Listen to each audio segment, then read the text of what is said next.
this is the interface for the admin app. So from here is the analytics of whole business, like their upcoming appointments, past appointments, cancel appointment, total customers. They can put the filters from here, like monthly basis, weekly basis, or like yearly basis. And then from the booking side, they can view any booking, they can edit it if they click on the view booking. And then if they want to edit any booking, so they can like if any admin will reassign this booking to another staff member, so they can assign from here.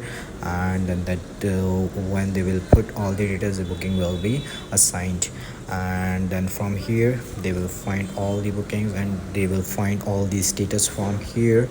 And if they want to create any booking, so from here they will have to select the customer, their business unit, their services which they are looking for, and the candidate, their available slot, and the VAT is applicable or not. And the calendar will be synchronized for as per the staff member availability. And then here is the invoices. From here they can manage the invoices which are paid, non-paid, overdue. And from here they can manage their profile. This is the interface for the admin side.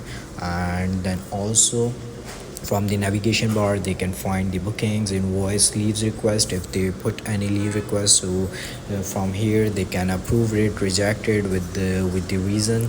And also there's the section for the compliance document. They can view the compliance documents of all the candidates or like all the staff members, and whether they can approve it or reject it from this app. This is the interface for the admin app. Also the admin will have the interface as web app from like the CRM based, where they from the whole will be it will have the expensive feature as compared to the app.